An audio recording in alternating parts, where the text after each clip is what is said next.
Good morning, everyone. Morning. Morning. Morning. Morning. Good morning, Madam President. It is 8:30, so can we begin this session? That's okay. I think our audit committee members are here. Good morning again. The November 18th, 2021 audit committee is now called to order. I'm sorry, Dr. Cole. We're starting with the, we start with the Academic Affairs and Student Affairs Committee meeting. That's not what the email I got said, but that's fine. No problem. Okay. That's not what my email said. Okay. All right. Go ahead. I'm sorry. I apologize. That's Miss Martin. Is it? Yes. Okay.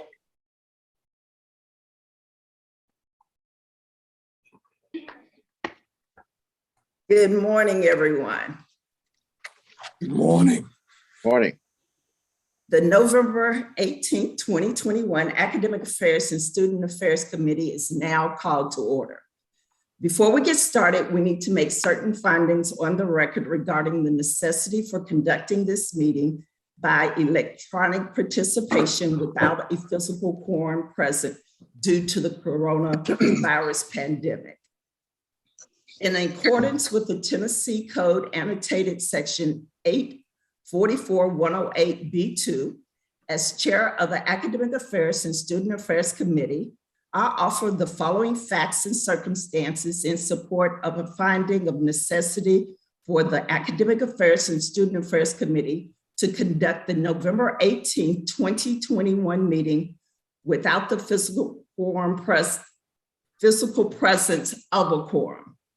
The Academic Affairs and Student Affairs Committee is scheduled to take up important committee matters that require timely action by the committee, including the approval of program modifications, new academic programs, and key reports on accreditation and Clery Act statistics. Participation by electronic means is necessitated by ongoing health and safety issues pertaining to the COVID-19 pandemic. Electronic participation for the committee meeting is necessary to ensure the safety of board members, staff, and guests while the institution implements additional measures to resume its in-person operations. Accordingly, I move that the Academic Affairs and Student Affairs Committee find that participation by a quorum of the Academic Affairs and Student Affairs Committee members by electronic means of communication is necessary. Is there a second? Second. The questions on the motion to find that participation by a quorum of the Academic Affairs and Student Affairs Committee members by electronic means of communication is necessary. Secretary Pendleton, please call the roll, sir. Trustee Martin, Yes. Trustee Andre Johnson, Aye. Trustee William Johnson. Aye. We have 3 ayes. Thank you. The motion carries. We will proceed with the quorum present. At this time, we need to call the roll. Secretary Pendleton, please call the roll. Trustee Martin, Here. Trustee Andre Johnson, Here. Trustee Bill Johnson. Here. We have a quorum. Thank you. Committee members, if you cannot hear or speak to the other committee members or board members, please state so now. For each committee member participating electronically, please identify any individuals who are present in the location from which you are participating. Thank you. The next item on the agenda is the approval of the September 16, 2021 Academic Affairs and Student Affairs Committee meeting minutes. The Academic Affairs and Student Affairs Committee September 16, 2021 meeting minutes are included for your review in board materials for the November 18, 2021 board meeting. I move for the Academic Affairs and Student Affairs Committee to recommend to the full board the approval of the September 16, 2021 Academic Affairs and Student Affairs Committee meeting minutes as contained in board materials for the November 18, 2021 board meeting. Is there a second? Second. Any discussion? The questions on the motion to recommend to the full board the approval of the September 16, 2021 Academic Affairs and Student Affairs Committee meeting minutes as contained in your board materials for the November 18, 2021 board meeting. Secretary Pendleton, please call the roll. Trustee Martin, Aye.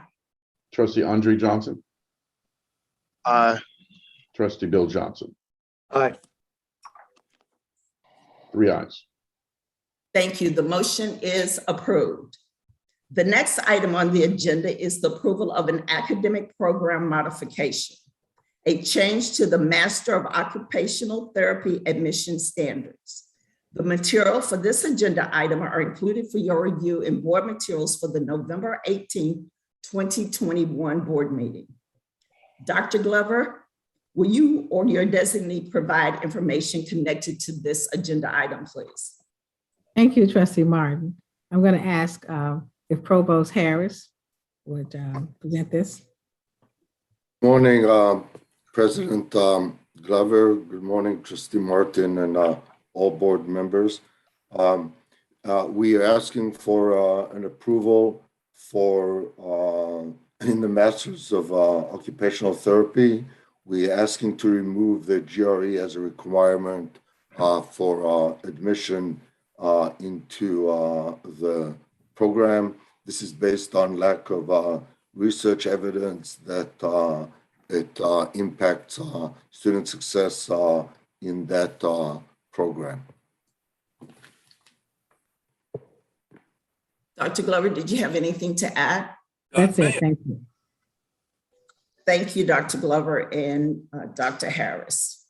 I move for the Academic Affairs and Student Affairs Committee to recommend to the full board the approval of an academic program modification, a change to the Master of Occupational Therapy admission standards as contained in board materials for the November 18th, 2021 board meeting. Is there a second? Second. Any discussion? The questions on the motion to recommend to the full board the approval of an academic program modification, a change to the Master of Occupational Therapy admission standards as contained in the board materials for the November 18, 2021 board meeting. Secretary Pendleton, please call the roll.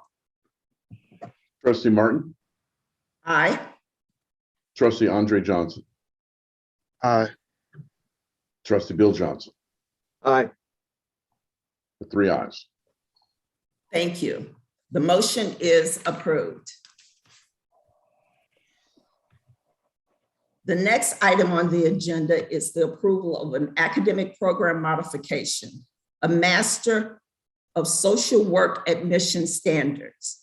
The materials for this agenda item are included for your review in board materials for the November 18, 2021 board meeting.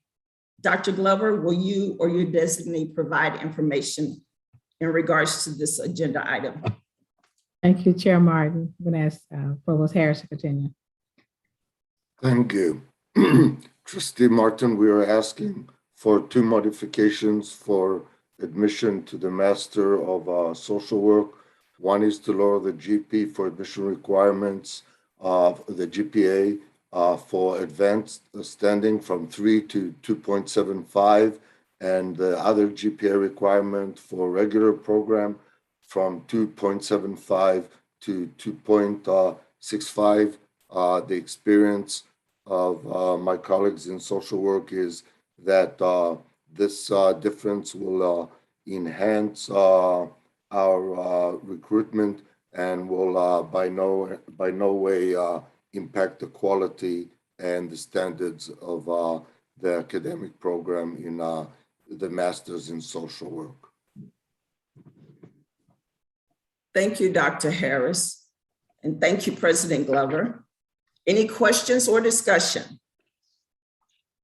I move for the Academic Affairs and Student Affairs Committee to recommend to the full board the approval of an academic program modification, a change to the Master of Social Work admission standards as contained in the board materials for the November 18, 2021 board meeting. Is there a second? Second. Any discussion? The questions on the motion to recommend to the full board the approval of an academic program modification, a change to the Master of Social Work admission standards as contained in board materials for the November 18, 2021 board meeting. Secretary Pendleton, please call the roll. Trustee Martin, Aye. trustee Andre Johnson, Aye. trustee Bill Johnson. Aye. There are 3 ayes. Thank you. The motion is approved. The next item on the agenda is the approval of a new academic program, Ph.D. of Agricultural Science. Again, Dr. Glover, will you or your designee provide information pertaining to this agenda item? Thank you, Chair Martin. Provost Harris? Thank you, President Glover. Trustee Martin, we are bringing in front of you the approval of a PhD in Agricultural Sciences. To clarify, this has gone through the entire process from the inception to all the way through the process that is put in place to assure that the program is a good, successful, and viable program. So the program is here in front of you for final approval. And the initial approval by the board to explore was given on March 12, 2020. And since then, we have worked nonstop with the college and THAC to get to the point that we bring it to you for final approval. It's been examined by on many parameters. And I especially want to emphasize that it's our hope that we will use this program to enhance the number of minorities that complete a PhD in agriculture, which we believe is very low in the state and area. Thank you, Dr. Harris and President Glover. Any questions or discussion? I move for the Academic Affairs and Student Affairs Committee to recommend to the full board the approval of a new academic program, PhD of Agricultural Science as contained in board materials for the November 18, 2021 board meeting. Is there a second? I second. Second. Any discussion? I'd just like to, I would just like to, Sorry? I'd like to congratulate Dean Reddy for an excellent proposal. It will make a significant impact in the field of agriculture and certainly enhance the standing of Tennessee State University. Congratulations to all. And Chair Martin, may I add to that, as you know, agriculture has become such a hot button field now. It is a high demand, becoming a more high demand area. And with where we are at this moment in time in our country, with the population explosion around the world, with the food shortage, food security, those needs, this PhD will really propel TSU to be front and center in so many more different areas. And so we appreciate the board's consideration. Absolutely, I must agree. I've met with Dr. Reddy a couple of times and reading the material, I got really excited about this. So thank everyone for their hard work in making this happen. The questions on the motion to recommend to the full board the approval of a new academic program, PhD of Agricultural Science as contained in board materials for the November 18, 2021 board meeting. Secretary Pendleton, please call the roll. Trustee Martin, Aye. trustee Andre Johnson, Aye. trustee Bill Johnson. Aye. We have 3 ayes. Also, Chair Martin, I want to, I know persons on here, I just wanted to note also the presence and attendance of our student trustee and also a member of the Academic Affairs and Student Affairs Committee, Trustee Tira Thomas. Thank you. The motion is approved. The next item on the agenda is approval of a new academic program, the Bachelor of Science in Elementary Education. Dr. Glover, will you or your designee provide information in regards to this agenda item? Thank you. Dr. Harris, continue. Thank you, President Glover. Trustee Martin, we are bringing to you a request through the College of Education and the department to seek approval to submit to the Tennessee Higher Education Commission a letter of notification in which we ask to explore a program in elementary education. We found out that, in fact, we have a concentration. We do not have a degree in undergraduate in elementary education. And with all that is going around the world, the region, and the city, it is evident, we believe, that the university should have a degree in elementary education. This notice is a notice to THAC that the exploration will begin. It will go through a few phases of checking and testing and developing a full program, which work is going on right now. And when all that is done, just like with agriculture, if it's successful, it will be brought in front of you for final approval. Thank you, Dr. Harris and President Glover. Any questions or discussion? Yes, I move. if I can. Go ahead. I do want to make comment that Tennessee State University has a rich history of preparing, especially elementary school teachers, and this will continue that and actually strengthen it by moving it into the College of Education. So I'm in favor of this. This is a good move. Thank you, Dr. Johnson. Anyone else? I move for the Academic Affairs and Student Affairs Committee to recommend to the full board the approval of a new academic program, the Bachelor of Science in Elementary Education, as contained in board materials for the November 18, 2021 board meeting. Is there a second? Second. Any discussion? The questions on the motion to recommend to the full board the approval of a new academic program, the Bachelor of Science in Elementary Education, as contained in the board materials for the November 18, 2021 board meeting. Secretary Pendleton, please call the roll. Trustee Martin. Aye. Trustee Andre Johnson. Aye. Trustee Bill Johnson. Aye. 3 ayes. Thank you. The motion is approved.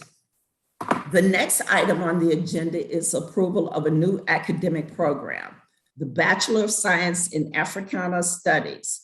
Dr. Glover, will you or your designee provide information pertaining to this agenda item? Thank you. I'm going to call on Provost Harris again, but I wanted to say this is long overdue for an HBCU to rekindle its efforts to have Africana studies to offer to our students. They're requested regularly, so we're happy that we can present this to you today. Provost Harris. Thank you, President Glover. Trustee Martin, as the president indicated, we are presenting to you the Bachelor of Science in Africana Studies. This is once again seeking your approval to submit to THAC and to begin the process, which will result at the end of coming back to you for a final approval. Again, much work has already gone into this, and we all strongly believe, those that have worked on it on the past few months, that the time has come, as the president said, to have this Bachelor of Science in Africana Studies come back. I also want to emphasize that we are doing all we can to make it a very, very unique, interesting, valuable program, and it will be housed in a current department. So not that it matters at this point, but it is not as though we are going to encounter significant cost. I believe we will have a world-class program, and the cost will be such that will be appropriate and will result in exceptional opportunities for our students and a great name for our university. Thank you, Dr. Harris and President Glover. And I'd like to also say that I was excited when I saw this program as well and reading the documents. I mean, you can tell a lot of hard work goes into this research and deciding as TSU moves forward what we're going to do and who we're going to be able to bring in and help. And this was huge. So thank everyone for their hard work. Anyone else have any questions or discussion? I move for the Academic Affairs and Student Affairs Committee to recommend to the full board the approval of a new academic program, a Bachelor of Science in Africana Studies as contained in board materials for the November 18, 2021 board meeting. Is there a second? Second. Any discussion? The questions on the motion to recommend to the full board the approval of a new academic program, the Bachelor of Science in Africana Studies as contained in board materials for the November 18, 2021 board meeting. Secretary Pendleton, please call the roll. Trustee Martin, Aye. Trustee Andre Johnson, Aye. Trustee Bill Johnson. Aye. 3 ayes. Thank you. The motion is approved. The next item on the agenda is the report on SAC's 10-year accreditation review. Important information pertaining to this agenda item is included in your November 18, 2021 board material. Again, President Glover, I'm asking you or your designee to provide information to this particular agenda item. This is informational discussion item only, so no vote will be required. Thank you, Chair Martin. I'm going to ask Provost Harris. I know earlier you had asked if Dr. Anderson could present this to us since we brought her in to handle accreditation. Today, I asked Dr. Harris to present. We'll bring Dr. Anderson back for our March meeting. Thank you. Dr. Harris. Thank you, President Glover, Trustee Martin. I'd like first a minute just to say that the fall semester is almost over, and it's been a continuation of hard labor and love of making sure that our students, our research, our service, our faculty, our students are doing really, really well, which of course is connected to SACS, and a lot took place, and we're very proud of many initiatives that took place. In terms of SACS, we finalized all the standards that had to be submitted to SACS. We were waiting on 2, which was 13.2, standard 13.2, which is a core, which is the audit of 2019 and 2020. They were submitted in a timely manner. And then 13.4, which talks about process and controls and so on, that was also submitted. And at this point, SACS COC has all the material that they need from us and everything that they wanted and requested. Their board will meet December 4 through the 7th to make decisions, and we will be up for reaccreditation for 10 years. We completed all the hard work in the past year that we needed to do to submit everything to SACS COC. Thank you, Dr. Harrison. I do know a lot of hard work went into making this happen from a few people. So please thank everyone. This was much needed, and hopefully when they meet on December 4th through the 7th, we will get a good report and would be able to move forward on this. So thank you. And thank you, President Glover. Thank you. The next item on the agenda, Academic Affairs Report. Information regarding this Academic Affairs and Student Affairs Committee agenda is included in your November 18, 2021 board materials. Again, President Glover, I'm asking you or your designee to provide information in regards to this agenda item. Dr. Provost Harris. Thank you, President Glover. Trustee Martin, we presented to you the strategic plan. We worked on it very, very hard. You all approved it, including the mission. And we've completed a first year with immense faculty participation to bring it to a more feasible point with specific objectives and make it more focused, that it fits mission and vision. I think we were very successful with that. And next year we are going to move to focus on data collection based to the established strategies. I want to emphasize the many participants who took place in it and the fact that we believe that we have, as we said at the time, a live and breathing strategic plan that is aligned with the university and the president and her vision. Thank you, Dr. Harris. Dr. Glover, you have anything to add to that? Oh, thank you. Are there any questions or comments?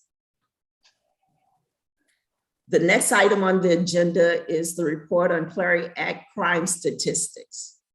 Information regarding this Academic Affairs and Student Affairs Committee agenda item is included in your November 18, 2021 board materials. President Glover, will you or your designee provide information related to this agenda item? This is informational discussion item only, so no vote will be required. So I'm going to ask Chief Robson, our police chief. Thank you, Dr. Glover. Good morning, Board of Trustees, our cabinet team, and others who are on this call. I oftentimes appreciate the opportunity to speak about safety on our campus. As you all know, safety on college campuses touches every aspect of what we do. Specifically, it touches enrollment, it touches recruitment, and it touches retention. And those things are truly important to what we do on an everyday basis here on our campus. And when we feel safe on campus, that sentiment resonates throughout everything that we're trying to do. And that's always appreciated on here on our campus. Clery, as you all know, I say all the time, it isn't clear, but Clery is a federal mandate that tells us we have to do certain things when it relates to our community and our stakeholders when it involves certain crimes. And we have to make our community aware of these things that have occurred so measures can be taken for their own safety. And so we try to do that on a consistent basis. And the federal mandate says that we must do that. So some of those crimes that we talk about are homicide, murder, kidnapping, sex offenses, robbery, all assault offenses. We use simple in this aspect, and also aggravated assault, burglary, larceny. Larceny includes our theft. When you talk about college campuses, larceny and theft are probably the number one thing that we deal with throughout all universities in the United States, not just us, but all over. And those things that we've had a lot of success with because of some of the educational aspects that we brought into helping our community, our students, our faculty on being preventive and also responsive with that. And so just to talk about some of those things, last year, we had a total of 63 those reported major crimes compared to 133 in 2019. That's a decline of 52.6%, if you round that right at 53%, which is a tremendous success. This is on the heels of our 2019 designation of being ranked in the top 8% safest colleges in the United States, not in Tennessee, not in Davidson County, but in the United States. And I think that's something that needs to be applauded from the standpoint of what we do. We had a also decline in our assaults. We had 46 in 2019. Last year, we had 18. That's a declination of 60.8%. Our sex offenses declined right at 33%. And those are some of the things that I really want us to speak to and be proud of some of the things we have done. I'm always careful when I talk about the success we've had, because law enforcement is a very fluid profession. You can have a tremendous amount of success for an extended period of time, and one day something can happen and can change that viewpoint. But what these numbers show us is that the success we've done in changing the mindset and the perception of what has happened in the past here at Tennessee State University. I like to also say that because of relationships that we've garnered throughout our community, we've had a large amount of success.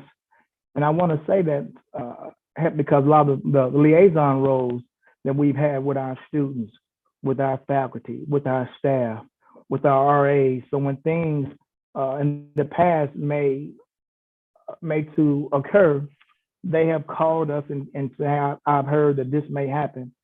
And that's happened because they've gained trust in what we have done.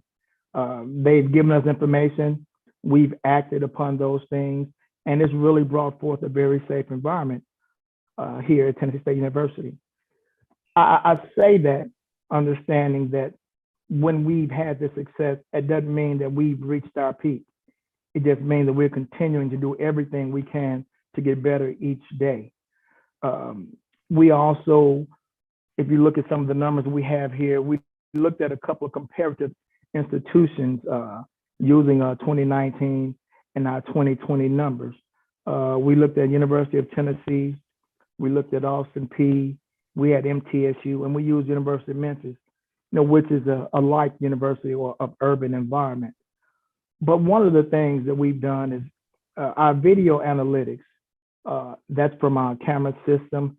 We've used that as a preventive tool, but also as a responsive tool to help us with what we call being more as a force multiplier. It gives the appearance that we have more visibility than what's actually occurring, which has helped us tremendously. I have to thank every time I speak with Dr. Glover and mention to our team about additional personnel, the answer has always been yes. Right now, we're in the process of finalizing 5 additional officers. They're in the stage of finalizing and finishing their psychological examinations. But with those 5, we're just rehiring some of the individuals that we lost. But each time I bring a request to fill and ask about assistance, she always says yes. And that just makes us all understand the commitment that she is giving us at Tennessee State University. Thank you. Dr. Glover, do you have anything to add to that? No, thank you. Well, I can say that I've seen a huge difference since you've come on board, Chief, and the things that you have implemented. And I've heard people say that they feel a difference being on the university. So thank you for all that you have done as well. Are there any other questions or comments? Trustee Martin, comment and congratulations too on the report. But just as there was media when we had serious problems, I think at any opportunity that we have that we can promote what we have accomplished. And I know that it can change with the one act, but I would like to see us do that. Any problems we had were readily in the press, So any opportunity do we get to put this success, I think that we should. Thank you, Dr. Cole. Any other questions or comments? Thank you. The next item on the agenda is the Student Affairs Report. Information regarding this Academic Affairs and Student Affairs Committee agenda item is included in your November 18, 2021 board materials. President Glover, will you or your designee provide information related to this agenda item? And again, this is an informational discussion item only, so no vote will be required. Thank you, Chair Martin. I'm going to ask Dean Frank Stevenson, our Associate Vice President and Chief Student Affairs Officer, to report. Thank you, Madam President and Chair Martin. I want to begin the report by giving a review and synopsis of how we have handled the COVID-19, our response during this semester. I want to just say that, the university as a whole should really take a bow in terms of how we've taken care of students, how we have been very intentional of making sure we provided an environment where students can continue to learn with minimum interruption, but also making sure we take care and take all of the necessary precautions to keep students safe. And we did a good job in comparison to the other LGIs. As I talked to my colleagues, we were really leading in the state of Tennessee in terms of how we were able to mitigate the COVID numbers on our campus. And so that's to be commended. We were intentional about testing every day. We were very aggressive with our testing. We invited both Meharry and the Metro Health Department to come on campus for the first 8 weeks and offer vaccinations to our students, and a lot of our students took advantage of that. Our president initiated a very bold, and we were the only college to do this, to offer a vaccination incentive to our students. Those students who took advantage of that received $100 or $150 gift card. We had over 2,400 students to take advantage of that. And so that helped us to create what I call a vaccination wall on campus. And it helped us to have a return to a spirit of normalcy to some degree. We started off the year as students came in from all over the country with some very aggressive numbers. We were having 20 to 30 students who were either testing positive or being placed in our IQ zone for precautions. And as the vaccination numbers went up, as students were intentional about wearing masks, as we were very intentional about promoting social distancing, those numbers went down. And we had a stretch for about 6 weeks where we had 0 positive cases on campus. And again, that's with testing 75 or so students every day. And so we were very proud of that.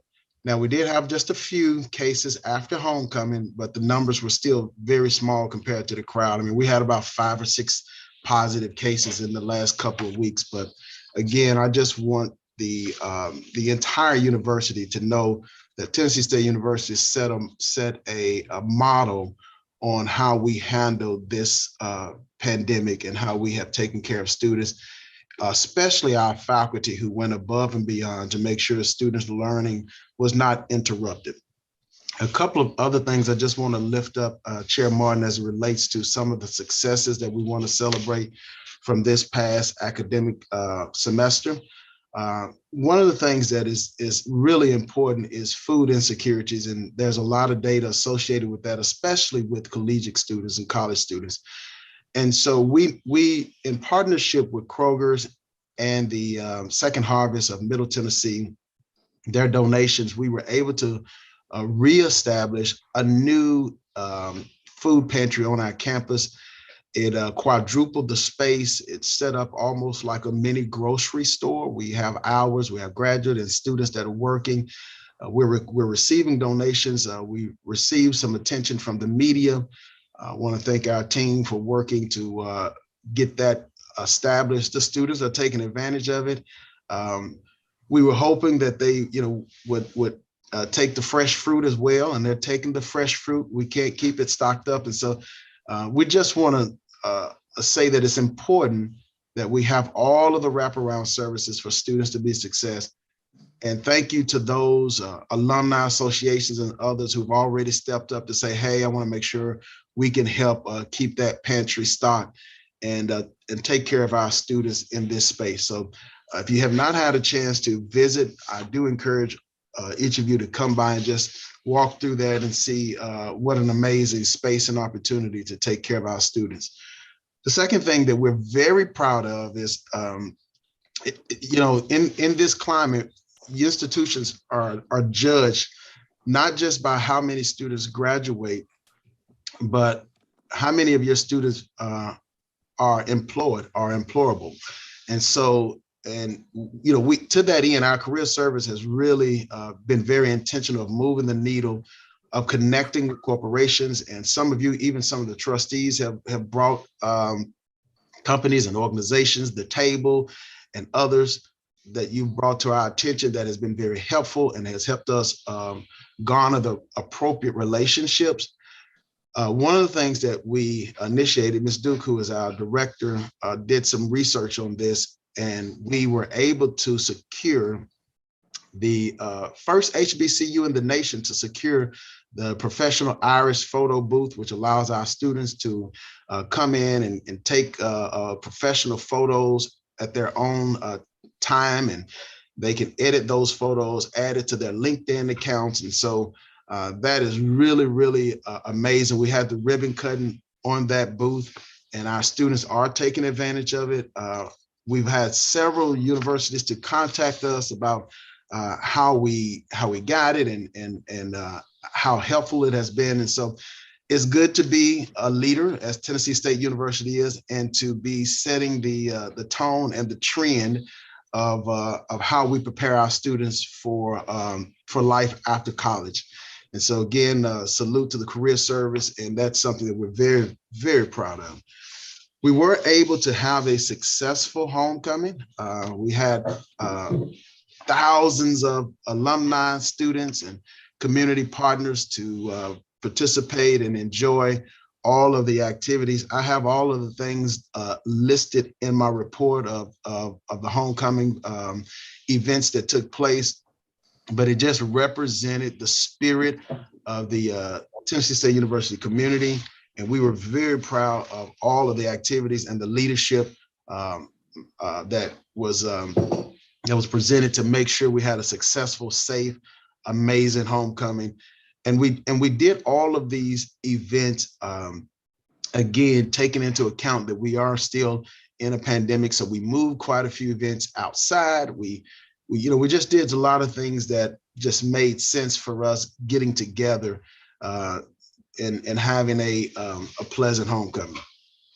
The last thing I'll leave you with is just that, the pandemic really has played a toll on students' mental space. And so we're beefing up our areas there, and you'll hear the president talk a little bit about that in her report later. But our telehealth services and we're now checking on students just to say, are you okay? We're asking students to kind of help identify their peers that could use some extra support in those spaces. And so, again, hats off to our counseling center for just being present and helping students to navigate what has been a very different space for them. And so we're working really hard to get the students acclimated to the TSU culture.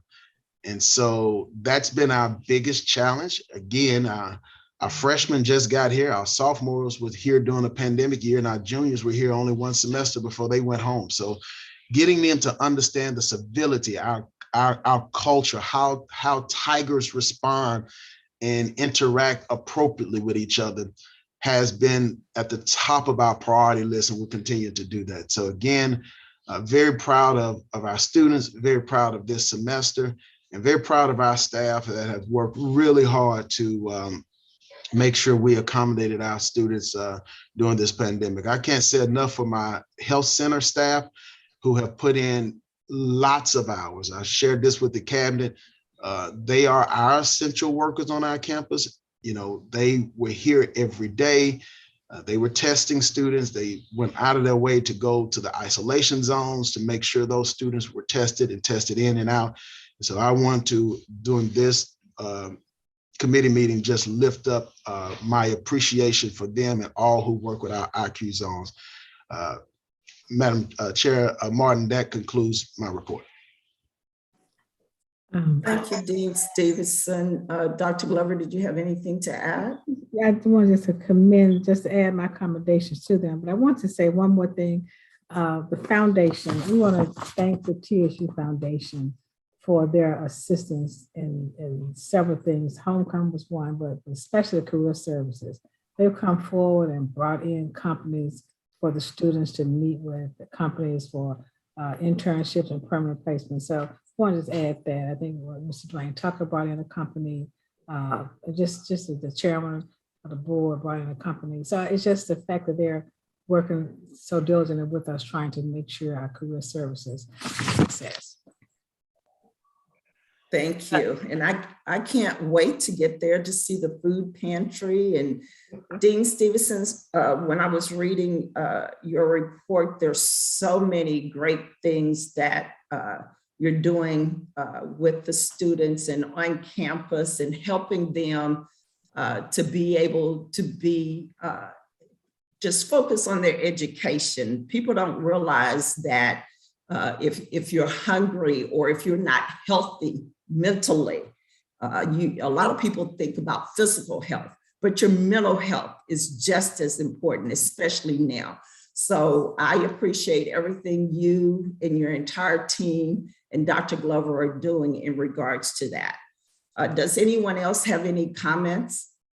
Trustee Martin, yes, very quickly. Thank you, Dean Stevenson, for the report and working in the academic environment. I just want to really congratulate you on the steps and the success regarding the COVID piece. I know how very, very difficult that is to manage with students, but you all have done a great job, and I appreciate it. And thank you, Dr. Glover, for your leadership in that, and Dr. Stevens, Dean Stevenson, for everything that you've done. Anyone else? Is there any additional business? Trustee Martin, I have something. Okay, thank you. Okay, I just wanted to first say thank you to the Division of Student Affairs as far as their attention to keeping us safe during the COVID-19 pandemic. And I also wanted to add on to our health services staff. I unfortunately had COVID the first week of school. I got COVID the first day of school, actually. And it was a very trying time. It was very lonely. It was very hard to go through just being in isolation, but the university took care of me. And as lonely as it was, I feel like Nurse Dana and Nurse Brown in the health center, when they came in, it was just like a ray of sunshine. They're so nice. They take care of you. They care for you. They text you. They call you. They just make sure that you have everything you need. And even before I was diagnosed with COVID-19, I just would go in there and talk to Nurse Dana and make sure she's okay, because she tests like 75 people a day. And sometimes she doesn't get her lunch break. Sometimes she has to stay later than what she needs to. But I just really wanted to highlight them in this setting because they have really been anchors in making sure that the university is keeping up with the numbers that we have now. And it's only 2 of them versus all of us. So I just really, really wanted to make sure they got their flowers in this meeting. And also, I kind of wanted to go back to your statement about mental health and our approach to mental health. I've been looking at other universities, specifically other HBCUs that are taking an aggressive approach to mental health. And they're starting to implement what we call mental health days into their academic calendar. I know for a student at TSU, we get Labor Day, and then we get a fall break. Of course, we don't have classes on Friday, so we might get the Thursday off. So from August to now, November, we have 2 days that we get off the whole semester. Is there a conversation that could be had? Is there any thoughts on maybe implementing mental health days into our academic calendar? I just think of, on top of the work that our counseling center is doing, I think students would really appreciate that time to kind of regroup, know that the university cares about their mental state, not only like in the classroom, but also dealing with a wide range of factors. Like we know with the Tiger Pantry, students come from all diverse backgrounds, different insecurities, different family situations, and sometimes they can get very overwhelming in a university setting. So I just wanted to lift that concern, maybe that idea, something to look to for the future. But I think other universities are really seeing a benefit from implementing those mental health days. And I think Tennessee State would benefit from those as well. May I respond, Chair Martin? Yes. I'm sorry. Yeah, may I respond, please? Thank you, Trustee Chair. We appreciate that. And we're going to take that into consideration. Dean Stevens and I have had a conversation. Dr. Curtis Johnson and I have had a conversation about this. And so we have started the conversation. So we'll take that under advisement and we'll have to get back to let the students know. Also, thank you, Trustee Thomas, for sharing your experience. And so kind of giving a real life experience of what that was like. Thank you for sharing that. Yes, thank you, Trustee Thomas. And one more thing, Trustee Martin, I want to say that TSU COVID protocol was highlighted in New York Times. They had an interview with a TSU subject matter expert, Dr. Wendy Inman. Dr. Inman did an article, did an interview, and it was a very good interview. And New York Times spotlighted just how TSU is handling COVID. It was very good. And we also had a story on COVID in the Tribune that ran, and it was sent to the media. We are getting these things out to the media, some of the things that we're doing. So I just wanted to make sure the board was aware of that. Okay, thank you. Thank you. Any additional comments? Is there any additional business? Seeing none, is there a motion to adjourn the meeting? So moved. Any discussion? Hearing none, the questions on the motion to adjourn the meeting. Secretary Pendleton, please call the roll, sir. Was there a second on that? You want to second that, Chair Martin? Second. Okay. Yes, Trustee Martin, Aye. Trustee Andre Johnson, Aye. Trustee Bill Johnson. Aye. 3 ayes. Thank you. The motion's approved and we are adjourned. Thank you, everyone.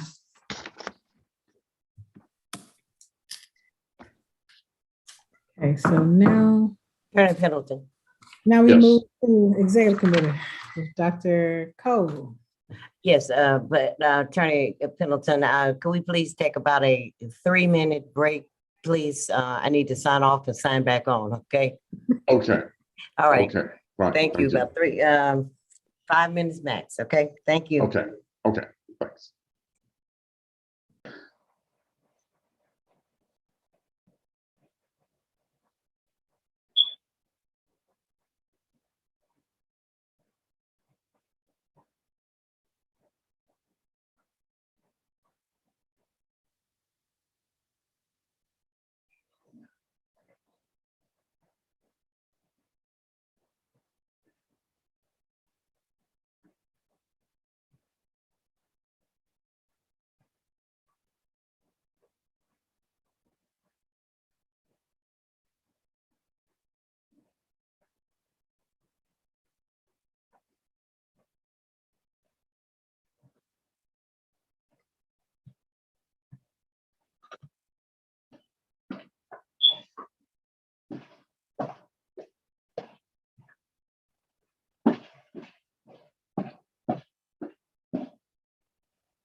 Attorney Pendleton,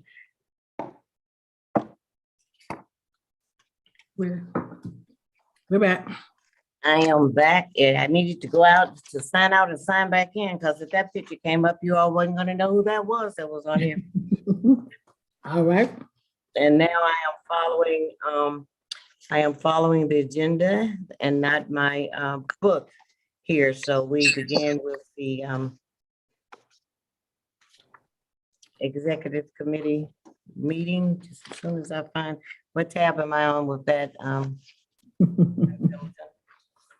It's all the way back to the back. Oh, he's not back, okay. It's all the way back to the back, like page 140.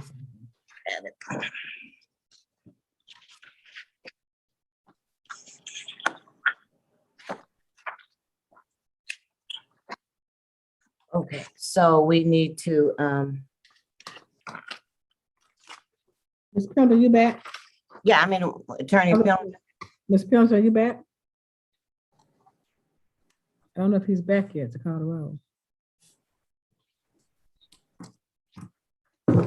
He said 5 minutes. Let me just text him. hmm, Text Pendleton to make sure he's back on. okay. On the right side of the road, turning left. Someone gets admitted.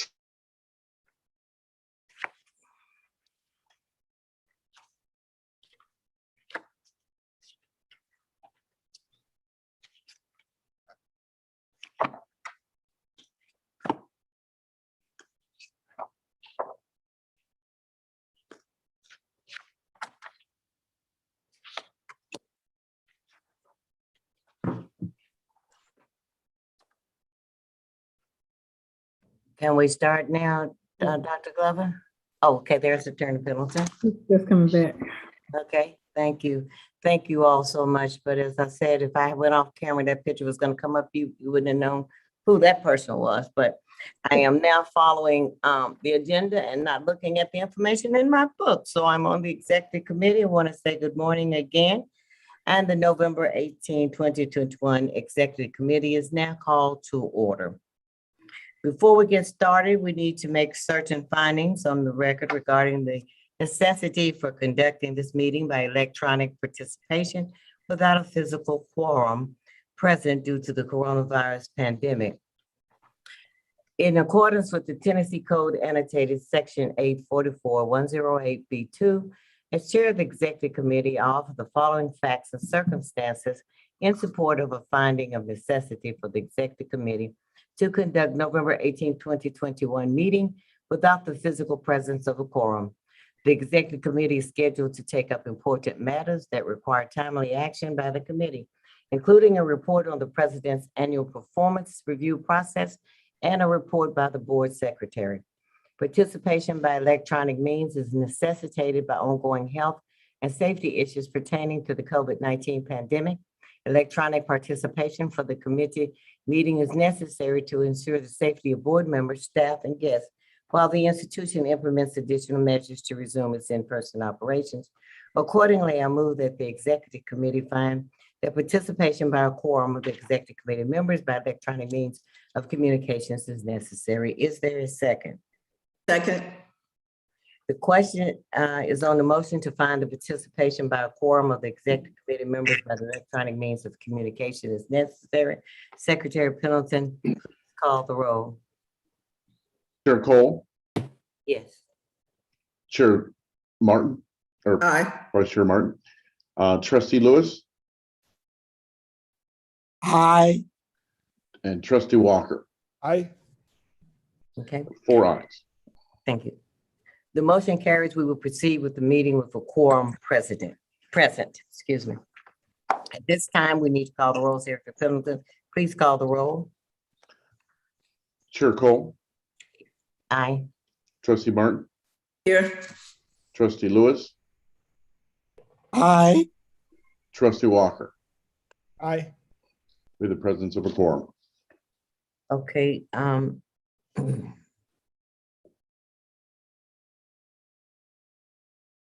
committee members, if you cannot hear or speak to other committee members or board members, please state so now. For each committee member participating electronically, please identify any individuals who are present in the location for which you are participating. The next item on the agenda is the approval of the September 16, 2021 Executive Committee meeting minutes. The minutes for the Executive Committee September 16, 2021 meeting are included for your review in the board materials for the November 19, 2021 board meeting. I move for the Executive Committee to recommend to the full board the approval of the September 16, 2021 Executive Committee meeting minutes as contained in the board materials for November 18, 2021 board meeting. Is there a second? Second. Any discussion? The question is on the motion to recommend to the full board the approval of the September 16, 2021 Executive Committee meeting minutes as contained in the board material for the November 18, 2021 board meeting. Secretary Pendleton, please call the roll. Trustee Cole, Aye. trustee Martin, Aye. trustee Lewis, Aye. trustee Walker, Aye. and 4 ayes. Okay, the motion is approved. The next item on the agenda is a report on the President's annual performance review process. At this time, first, I would like to thank Bishop Walker for allowing me to have all that experience in preparing a presidential evaluation as I served on his executive committee as vice chair. And I would like to return the favor by asking him to be the head of that evaluation process for us. And what we will do is that, as we normally do, we will have the process is, and Bishop Walker, I did hear you say yes? Yes, you did, Madam Oh, President. thank you, sir. Thank you so much. Okay. The process that we will be going through, of course, it is an extremely confidential process. Bishop Walker will chair that process. Dr. Glover has prepared a very extensive report on the accomplishments that she and her administration have made during this year that we are evaluating. In addition to that, she's also addressed items that were mentioned that you wanted us to address from the last performance evaluation. The information will be forwarded to the board for its review. I ask that you would please review it extensively. And Bishop Walker will set the timeline. I am asking that we please get the entire process complete by 12/31. Bishop Walker will forward to you the completed results of activities that Dr. Glover has prepared. And that probably would come to you through Attorney Pendleton for that particular document. Remember that everything that is mentioned in the review process is confidential. And you can make your comments directly to Bishop Walker. He will determine the process as to which he would like for that to be handled. Is there any specific questions that you would like for us to address at this time?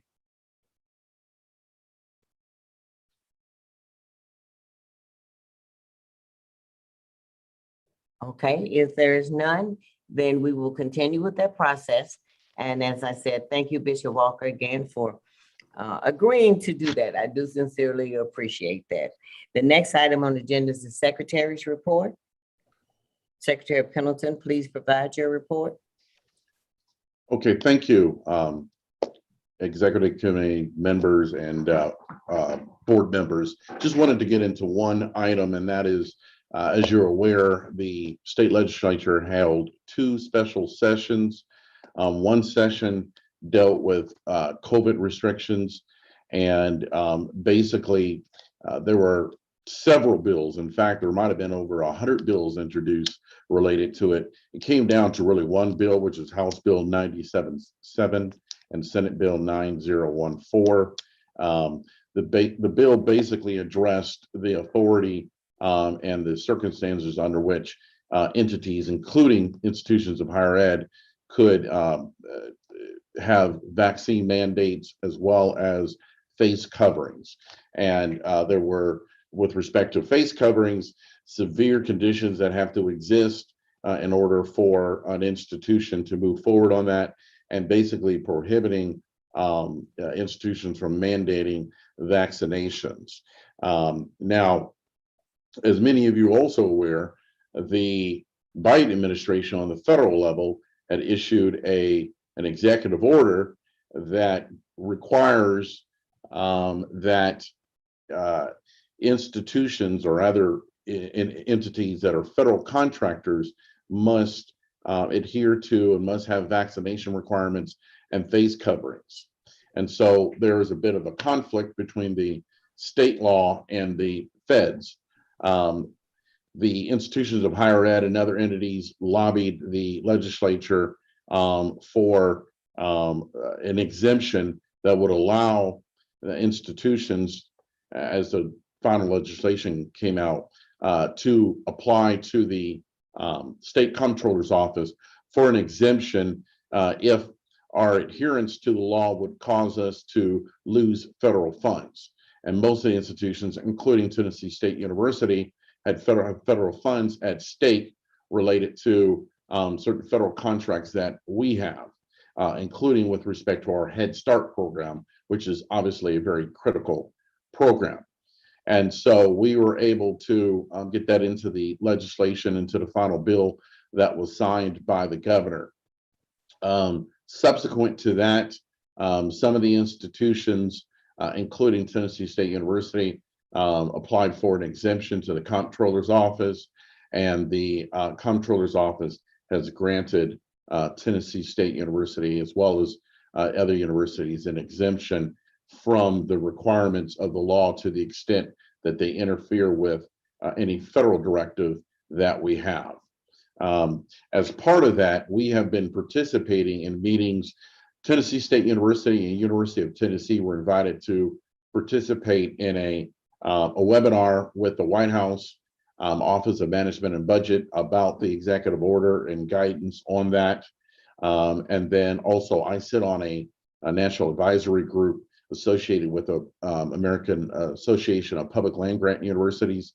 And we were permitted to present some questions seeking additional guidance on this. So I've been working, and another attorney, Allison Letcher in my office, been working closely with Dr. Williams, our VP for sponsored research, regarding identifying where we may need to come into compliance with the federal executive order and taking measures to do so. So again, I think from the state law standpoint and the federal, we are in good shape in terms of putting in place our infrastructure for compliance and doing what we can to make sure that we are adhering to the state law to the extent we can, as well as to the federal executive order.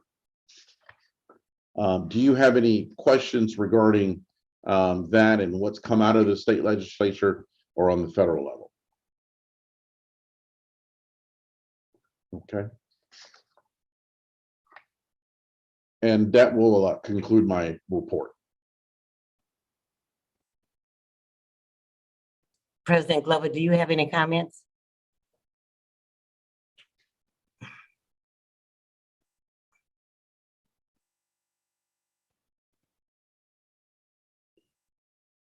President Glover, you're on mute. We can't hear you.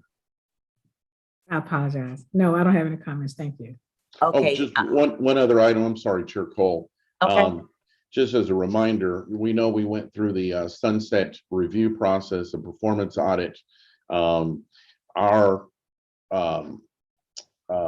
audit period, our sunset period, is scheduled to end June 30th, 2023. But we know then in next year that we'll be moving forward with respect to that process in preparation for the expiration. Okay, thank you. We actually have, I just want to step back for a moment. We actually have 3 new board members doing this evaluation process. I want to go back and just add a couple more comments, and that would be that so that they could get an idea of the entire process. I mentioned that Bishop Walker will be heading it up. Dr. Glover has submitted the evaluation, and that report will come, that assessment will come out to you. Your feedback should be in writing. At that point in time, after the comments are received, Bishop Walker will then summarize those comments, and he will meet with Dr. Glover to discuss the summary of the comments and goals and expectations for the next year. All comments that are submitted are to be confidential and not discussed in name with the president. Based on Dr. Walker's meeting with Dr. Glover and the document that will be developed, Dr. Walker will prepare a confidential draft of the written assessment of his evaluation. And then Dr. Walker shares that assessment with the president and the board, and then any other additional comments that need to be issued can be made at that time. We finally finalized that report, and that report is submitted to the board. And we all, of course, we will have to follow the rules that are out. I'm sorry, we have 4 members, Dr. Johnson. So we have to follow the rules that are issued under the state law in terms of how the evaluation process is to be handled. We have not had any problems or criticisms of the evaluation process since we started. And so I'm very pleased with the direction that Bishop Walker set out for establishing that evaluation process. Just recognizing that it did have these new members, I wanted to go back and present a little more detail on that. So I thank you for indulging me to allow me to do that. Is there any additional business? Okay, seeing none, is there a motion to adjourn the meeting? So move. Okay, any discussion? Hearing none, the question is on the motion to adjourn the meeting. Secretary Pendleton, please call the roll. Trustee Cole, Aye. trustee Burton, Aye. trustee Lewis, Aye. trustee Walker. Aye. The motion Four is ayes. approved. Okay, the motion is approved. Secretary Pendleton, how are we on time just now? We're good. We are good. We are scheduled, the audit committee meeting is scheduled to start at 10 o'clock. We start early? I was going, yeah, can we just, would you like to just move forward with that? Do we have, let me make sure. Let's see, the audit Trustee committee members. McKenzie? Trustee McKenzie? Yes, I'm here. Okay, great. Okay, yeah. So we could just move forward and continue with this process as we're doing so well on time. And now I can get to my audit committee report that I was reading my book for instead of my agenda. I was just so excited about doing this audit report. I'd love to do this. All right, so let's see. Let me get to that section.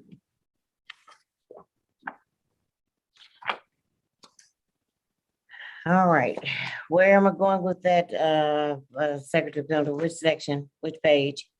So that should be, 19. 19, okay, well, okay, I was 2 pages from it, that's not bad at all. All right, so let's see, so, see, that's what happens when you start on the report, ahead of time. Instead of when you're supposed to do it. All right. Now we are going to call the audit committee to order. Before we get started, we need to make certain findings on the record regarding necessity for conducting this meeting by electronic participation without a physical quorum. Due to the coronavirus pandemic.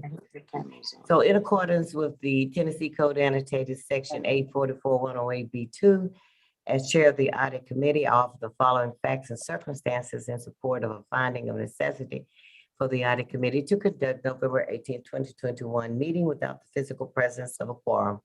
The audit committee is scheduled to take up important matters that require timely action by the committee, including a report on the president's annual performance. Wrong one, excuse me. Okay. The audit committee is scheduled to take up important matters that require timely action by the committee, including a discussion and review of internal audits and external audits, outstanding audit issues, and the discussion of items deemed confidential under state law. Participation by electronic means is necessitated by ongoing health and safety issues pertaining to COVID-19 pandemic. Electronic participation for the committee meeting is necessary to ensure the safety of board members, staff, and guests, while the institution implements additional measures to resume its in-person operations. Accordingly, I move that the audit committee find the participation by the quorum of the audit committee members by electronic means necessary for communication. Is there a second? Second. The question is on the motion to find that participation by the quorum of the audit committee members by electronic means of communication is necessary. Secretary of Council, please call the roll. Trustee Cole, Aye. trustee McKenzie, Aye. trustee Pinnick. Aye. We have 3 ayes.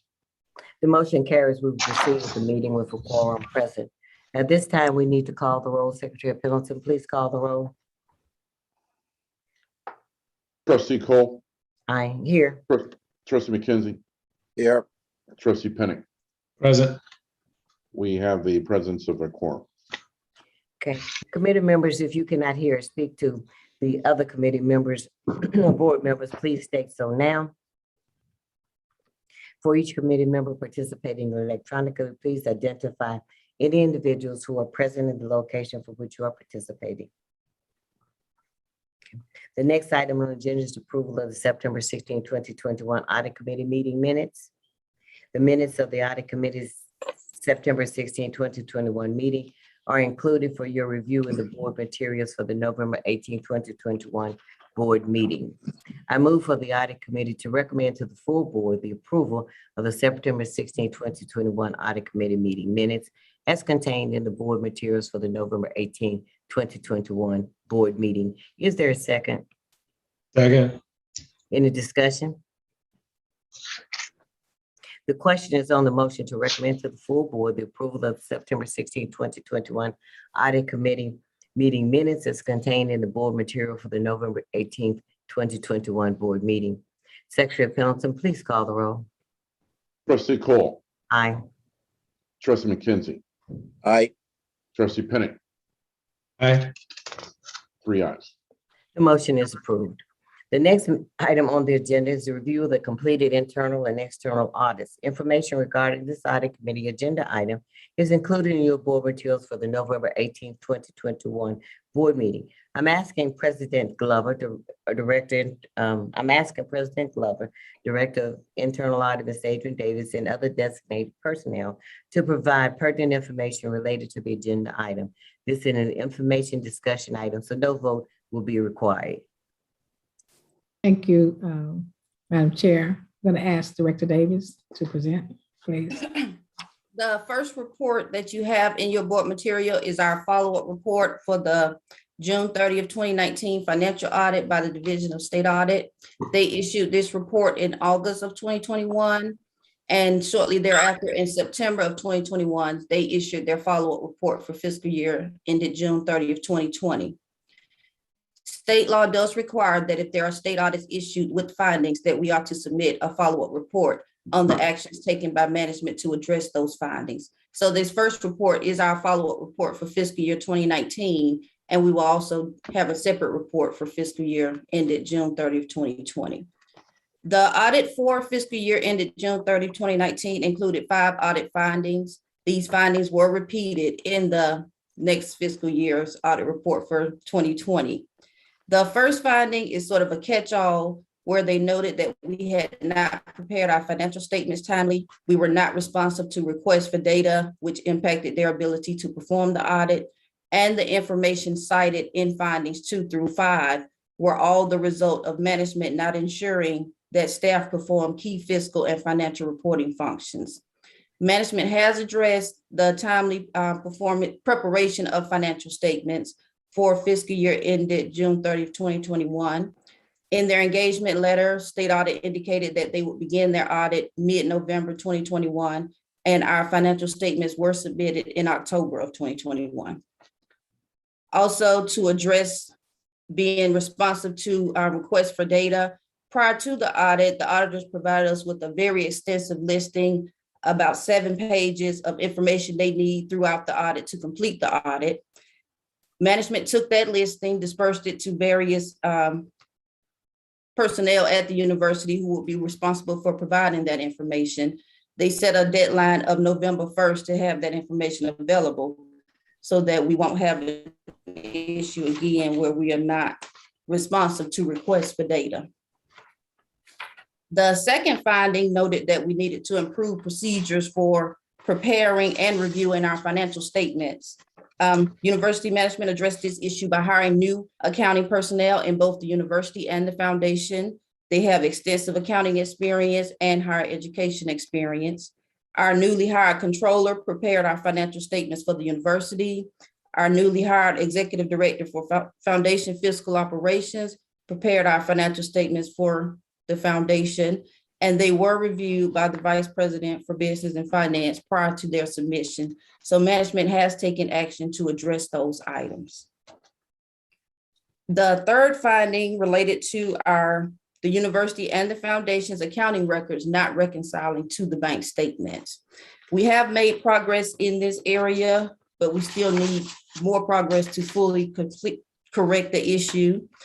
The first half of fiscal year 2021, we do have a combined reconciliation for the period July 2020 to February 2021.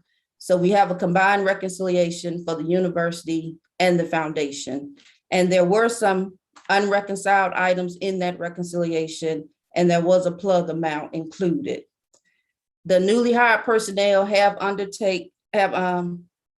taken steps to start preparing separate bank reconciliations for the university and the foundation. They are currently reconciling monthly activity on these reconciliations, but after February 2021, we have not reconciled total cash per the bank to total cash per the accounting records. So we do need more improvement to fully reconcile and complete our bank reconciliations. Director Davis, would you go back? I'm sorry, just repeat that again for me, please. For the bank reconciliations, for the first half of the year, we do have one combined reconciliation. So the period July 2020 through February 2021, the university and foundation bank accounts are in one bank reconciliation for that period. And that bank reconciliation had numerous reconciling items included in there. So it wasn't a complete reconciliation, and there was a plug figure included. After this period, when we had new personnel hired, they began to perform separate reconciliations for the foundation and the university. However, their reconciling activity, they have not reconciled ending cash per the bank to ending cash per the accounting records. If I may make a comment, Madam Chair. Sorry, I was going to ask you to make one. Please do. Yes, ma'am. Absolutely. In reference to Ms. Davis's report on the one combined reconciliation that was performed by the outside CPA firm, there were over 70 individual transactions that had to be sorted out and then reconciled back to Banner. So the team has those entries in now in order to then add the beginning bank balance to fully reconcile. So we've made significant improvements in that area, and we are current as it relates to that. One other note I would like to make too, Ms. Davis, you had mentioned with the auditors starting their work in November. They are actually here for the NCAA agreed upon procedures engagement. However, the FY21 audit will not commence until January. They did change their date. So I just wanted to say that on record. Thank you. Okay, since I'm good, and my question would be, since we're still in the process of getting this resolved, then I would imagine that this would also come up on the next audit report. Correct. For the Okay, so 2020 follow-up.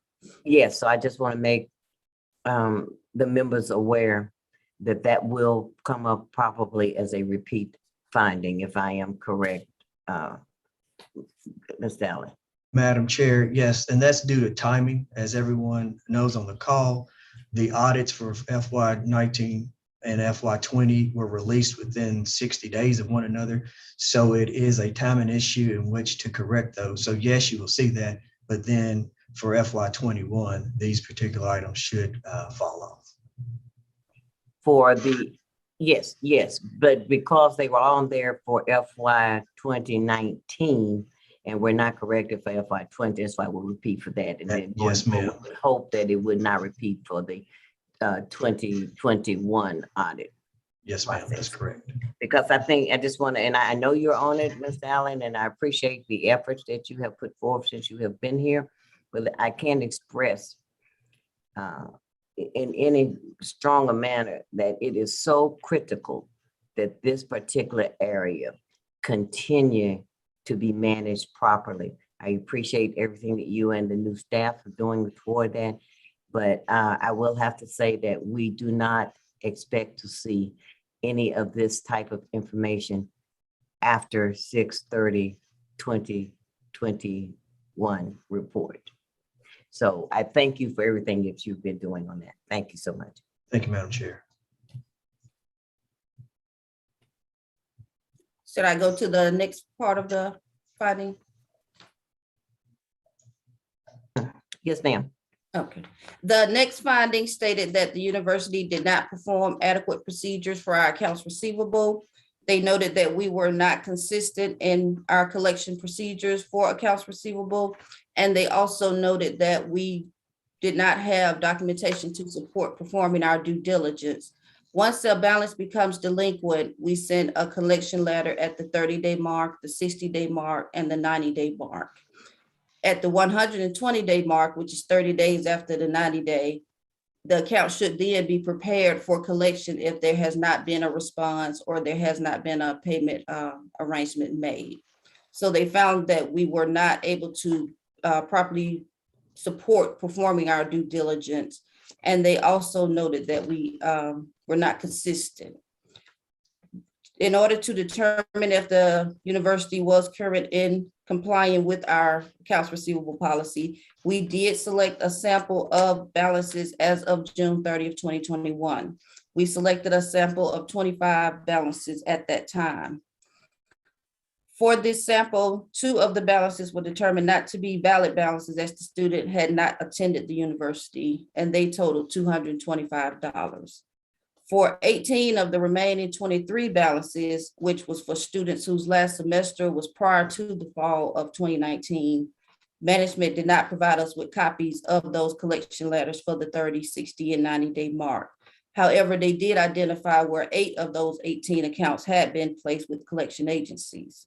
We were not provided with the placement date, so we couldn't document if the placement was timely. For the remaining 5 of the 23 receivable balances in our sample, these were for students whose last semester was from the fall 2019 to the spring 2021. Management did provide us with a copy of the collection letters, and they were sent in accordance with the 30, 60, and 90-day time frame. The university, the Board of Trustees approved the university's revised accounts receivable policy, and it went into effect effective July 1, 2019. So with this first sample of 25 balances, for the students where we were able to obtain the collection letters, they were for the period after the policy went into effect. And management did confirm to us that from that point forward, we were in compliance with the policy. So to further support that compliance, we decided to select a separate sample of 20 students that were newer balances of 360 days or less. We were unable to support that conclusion, to make that determination with this sample because many of the students are currently enrolled. When the university made the decision to assist our students using the COVID funding to cover outstanding balances incurred during the COVID period, it went against our policy of not allowing students who have a balance to enroll. And once a student is enrolled, their balance isn't considered delinquent. So for many of the students in our new sample, collection procedures are not currently being carried out. But we were able to see with this new sample and the previous sample that the university needs to do a detailed review of its receivable listing. For the new sample of 20 students, 10 of those balances were determined not to be valid receivables, as the student did not attend during the semester where those charges were relating. So we do need to do a review of our receivable balance to ensure that it properly reflects amounts owed to the university.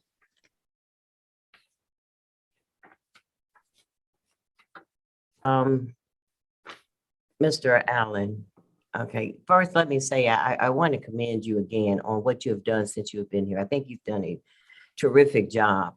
I know you had a lot to deal with. I know you're dealing with it and you can't get it all done at one time. But at the same time, what I want to if you would please give us an update on how we intend to, what's our plan on handling, for instance, this receivable information, and exactly give us, if you don't mind, a quick overview of how the COVID funds that were applied affected the receivables and where we are now. So when I ask you these questions, please don't take it that I don't recognize the great job that you have done, because I do. But I just want to make sure that we are going in direction moving forward. What I do like is that you do normally, you always have a plan for me. So give me the plan for this, please, sir. Yes, ma'am. Madam Chair, so I would like to add, as it relates to the student receivables, we actually use COVID funds to pay off student balances. Again, this was to assist our students with those financial needs. This was for students under the COVID period, which began on March the 13th of 2020 through the fall. We are also looking at assisting students with balances in the spring semester and also in next fall of 2022. So we're making great strides and progress in reducing the receivable balance. We're also educating the students through financial planning when they have to look at their student balances and making sure that they understand that it is an obligation. So as we've had this opportunity to use COVID funding, this has really significantly been an opportunity for us and our students. As far as the outstanding receivables, and with that being in prior years, we're looking at trying to assist students with that as well. We are currently working through and revamping the collection process, as we know how important this truly is to the university, Madam Chair. One other question. Have we developed new guidelines and procedures for handling receivables in terms of processing? I think this is the second time in the report it mentioned that there were X number of students, they weren't in school, but the balances were there. So are we looking at that process of how we handle the recording of those items?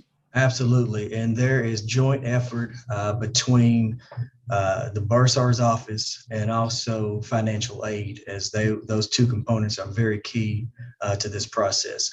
So making sure, as far as revamping the process, yes, ma'am, we're doing that actually daily. Again, those two offices are working hand in hand to ensure that students are not on the books as being here as a student, and they are actually not here. Okay, so yes, we are. And committee members, let me apologize, because this is my favorite subject, you know, my experience with THEC and Audit Committee, et cetera. So please, committee members, please make any comments that you have. Madam Chair, I did have a question. VP Allen, in a perfect world, what would recovery look like? 50%, 70% of a dollar? I mean, obviously 100% is the goal. Sure, in higher education, it's roughly 50 to 60%. And it's a little less at HBCUs versus PWIs. Thank you. So as I understand it, we have paid off balances, and so we should be at net zero. Is that correct? We paid off current students. So those are students that were under the pandemic, that were enrolled during the pandemic. So from March of 20 through the fall of 2021, we paid off all student balances, remaining balances. Now, Let me interject something, Dr. Johnson. The CARES Act funding and the federal stimulus package will only allow us to do emergencies, and emergency is defined as with a starting point of March 13th. We can't go back via the fall of 2019. Yes, ma'am. We have some students who had to come back with balances from there. We couldn't help them, not from the CARES Act funding. We were able to get some from other funds, from alumni, foundations, others. But we're very specific in how these funds can be spent, as you know. And so that's what we're saying. And we're looking at this policy. We discussed it with Dr. Allen, the provost, Dr. Johnson. We've gotten together, Curtis Johnson is, we've gotten together and worked through what we can do within the framework of keeping students in school, and then and helping to get their balances paid. For those who have balances, they have to be turned over to collection agents. The education is costly. So we can't support students who we don't have a support base for. So those are the students we have to turn over to collection agencies. We have a way to help them pay it, then we do that. But we don't, we can't. And so we were looking at that whole policy now, as Ms. Allen said. That's what we're doing now. And that policy, I know my first job as an auditor was of a hospital, and they wrote out 75%. It was a public hospital of the accounts receivable. It was mind-boggling to me. So we know around 75%, but it's about 50 to 55% that's collected across the board. So we want to improve that from our end with them. We got some strategies we're looking at to help do that. Dr. Glover, Mr. Allen, completely doing you all correct me. I adhere to your expertise. But when we talk about the receivables, I want to make sure that it's clear that we're not just talking about a current semester or year. We're talking about the total receivables of the institution, which may go back to a number of periods. So I would ask that we would please analyze the receivables in detail. And of course, I know you can have them out to collection agencies, but at some point in time, some items just become, or at least it did in banking, uncollectible. And we have to look at whether we have to write them off or not. So I would ask you all, Ms. Dowling, would you please keep us up to date as to where we are? If you would give us, I would like to see a report at each meeting as to where we are on those. And Director Davis, I would ask that you continue your process of looking into these items. But again, you know, we have come, we're dealing with so many things that came from past that I do continue to say I appreciate the efforts, Mr. Allen, even though I know you said evidently I don't with all the comments I have, but I do appreciate your efforts and I know what you have done. And the committee want to make the committee members aware only because I was here from the beginning of this process. So please continue. And again, I appreciate your tremendous work. Thank you, Madam Chair. Director Davis. The fifth finding, the details of which are confidential in accordance with state law. So we will discuss that in executive session. That concludes the follow-up of the 2019 audit. The next report in your material is the fiscal year 2020 audit results. Again, the 5 findings that we just mentioned for 2019 were repeated in this report. The 4 findings that we discussed and the 1 finding that we'll discuss in the executive session. The fiscal year 2020 audit did have 7 findings, and 2 of the findings were from the audit of our federal funds, our Title IV funds for fiscal year 2020. Those 2 audit findings were also included in this fiscal year 2020 financial report. And I do want to note that the fiscal year 2020 audit, we had an unmodified or clean audit opinion. As a result of the audit, while we did have the 7 audit findings in total, the university's unaudited net position remained unchanged. So the unaudited and the audited net position were the same. And the foundation's unaudited net position decreased by $113,000. So I will discuss the update on the remaining 2 findings, and they are included in the 3rd report included in your board materials. As a result of their review of our Title IV funds for the fiscal year ended June 30, 2020, the auditors made 2 audit findings. We did update you on the status of management's actions at our previous audit committee meeting, and those results were not favorable. So we have come today with a more recent update on the status of correcting those issues. The first finding noted that the Financial Aid Office did not adequately reconcile its direct loan records to the direct loan servicing systems records as required by federal regulations. And they also noted that we did not resolve discrepancies timely. At the last audit committee meeting, we noted that we requested the 12 monthly reconciliations that were required for fiscal year 2021 and had only received 4 of them. And we did not receive enough supporting documentation to determine if they were in fact complete. Again, we went and requested these 12 reconciliations and the reconciliations for fiscal year 2022 that have been completed to date. And we did receive these reconciliations. So we were able to determine that management is documenting its monthly reconciliations for direct loans. However, based on our review of these reconciliations, there is still some improvement needed to ensure that the reconciliations are both accurate and complete, and that identified differences are resolved each month. At the end of the fiscal year, there were still items on the reconciliation that related to the beginning of the fiscal year, and month to month, there were some significant differences that weren't always timely resolved. So there is some improvement needed, but we were able to confirm that the reconciliations are being documented and performed. The second finding noted that the university did not return Title IV funds in compliance with federal regulations. At our last audit committee meeting, we presented to you the results for the fiscal year 2021. There was a 15% error rate as it relates to the accuracy of the return calculations. And there was a 50% error rate as it related to the timeliness in returning the funds in the 45-day time period. As our part of our follow-up, we looked at the current semester, fall 2021. And on October 5th, we identified 23 individuals who had withdrawn, and there was a Title IV calculation required to be performed. On October 5th, 2021, 9 of the calculations had been performed and 14 had not. The 9 calculations that were performed were not accurate because the start and end dates in the system had not been updated, even though management was aware that there was a change where the semester would end in November as opposed to December. They did ensure that this update was made in the system before performing the calculations.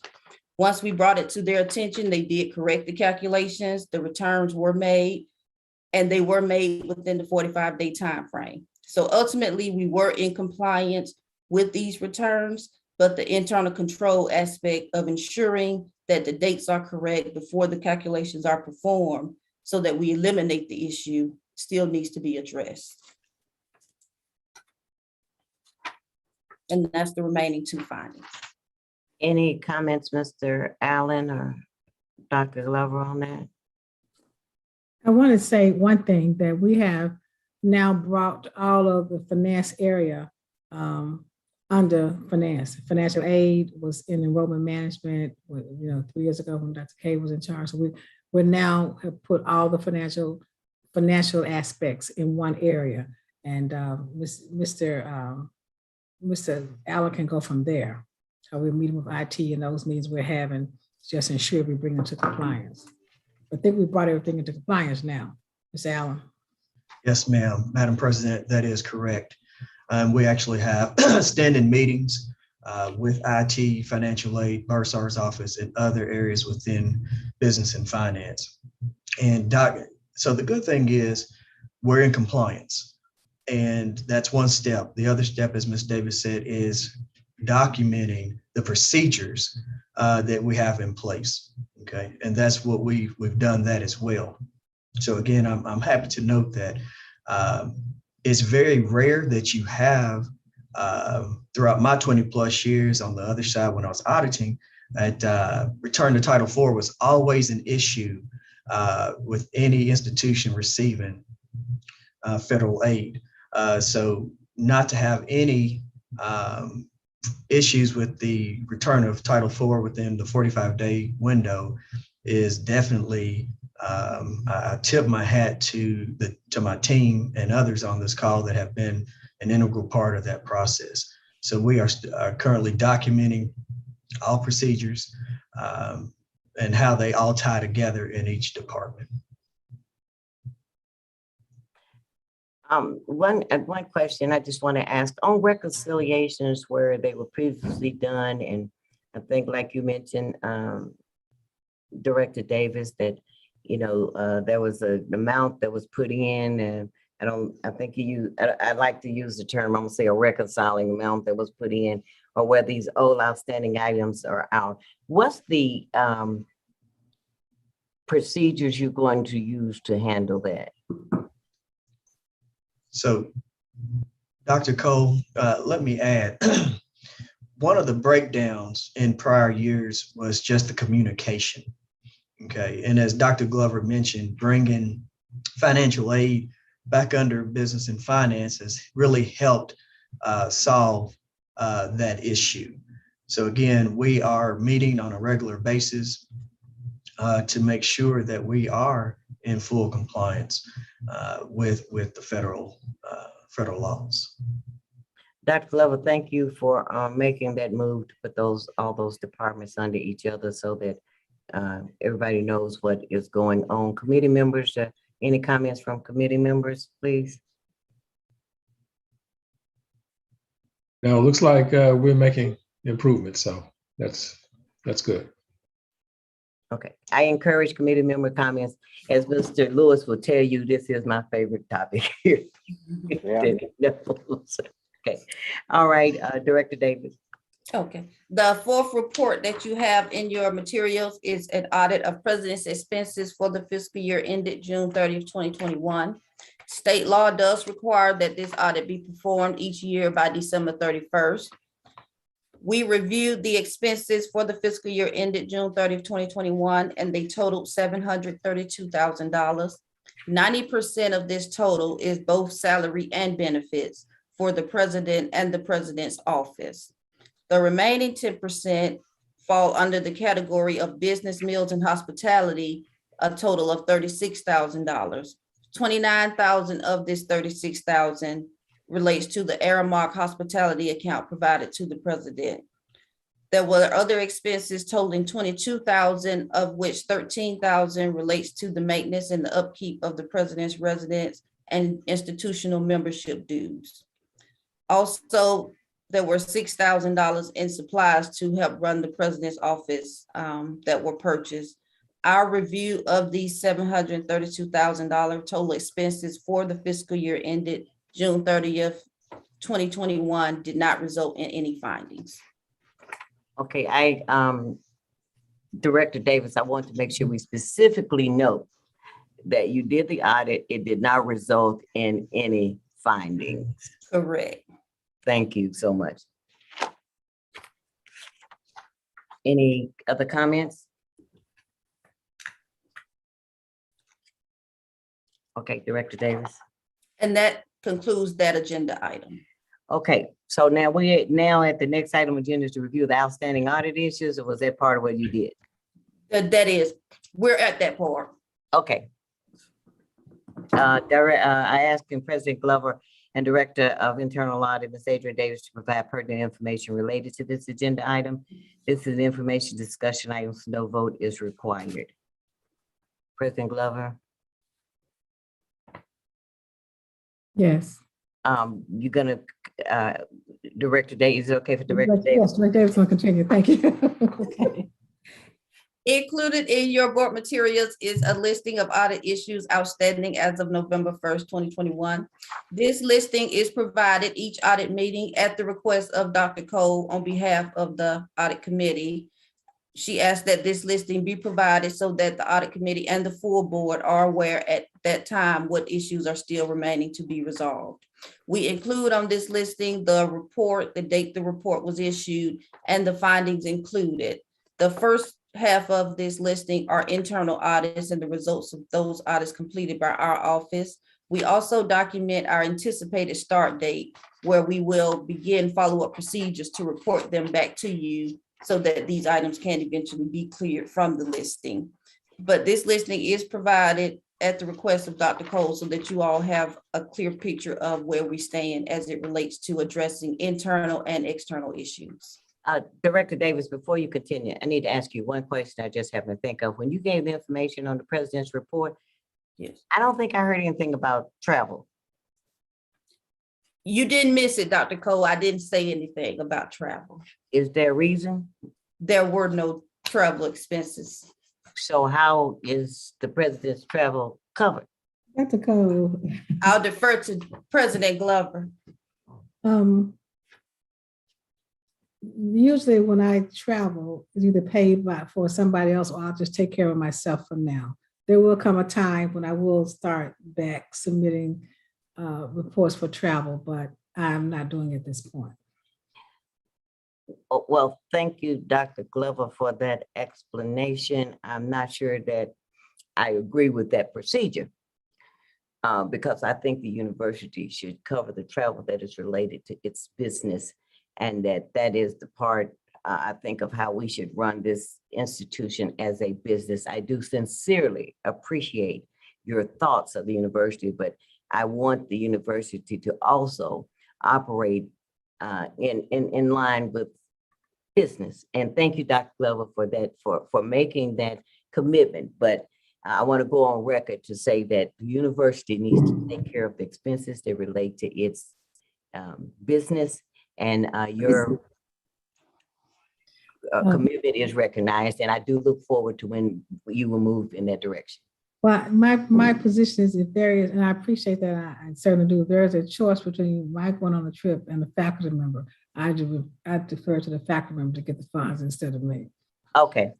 All right. I'd look forward to the point in time where we will handle it in a manner that both the faculty members and the president's travel is covered by the university as it should be with our business. But again, thank you, Dr. Glover. Okay, all right.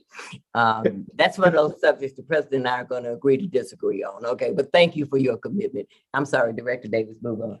Oh, that includes that agenda item, the outstanding audit issues listing. Okay, so now that report is in the binder, starting on page 44. Do we have any comments, any questions from any committee members? And thank you, Director Davis, for continuing to do this. I think it is very important. Any issue that is outstanding that we have not resolved, I want to see at each meeting in a report like this, and I appreciate you for doing that. Does anyone have any questions, comments on what is presented here? If I may, Madam Cole, I do want to also be on the record of thanking the president for covering her own costs for travel, and her comment that she would rather see a faculty member travel on university money than her. That is a message that I will communicate at my next meeting, which is Faculty Senate. And so once again, thank you very much to President Glover. Yeah. And thank you for taking back, Dr. Johnston, I appreciate your presence on the board, and would just as you will bring us concerns, I do thank you for taking back accomplishments. Anyone else have any comments, any questions or anything? And Director Davis, you will continue to update this list. Correct. Yes, I will. Okay. All right. Okay, let's see, where am I now? Let's see. Executive session looks like. I'm sorry. I think we're in executive session. Okay, we're in executive session. Attorney Pendleton, will you take us through this process? Yes, we need to move to adjourn to go into executive session so that we can also then have folks drop off, except the ones that the board members and the necessary staff. So we need to move to adjourn to go into executive session. Okay, so at this time, we want to get a motion to adjourn to go into executive session. Yes, Okay, for matters deemed confidential. okay, for matters deemed confidential under state law. I made that motion. Is there a second? A second. Second. Okay, so Attorney Pendleton, call the roll. Yeah, Trustee Cole, Aye. Trustee McKenzie, Aye. Trustee Pinnick. Aye. Okay. We'll Okay. need to have folks move off. Okay,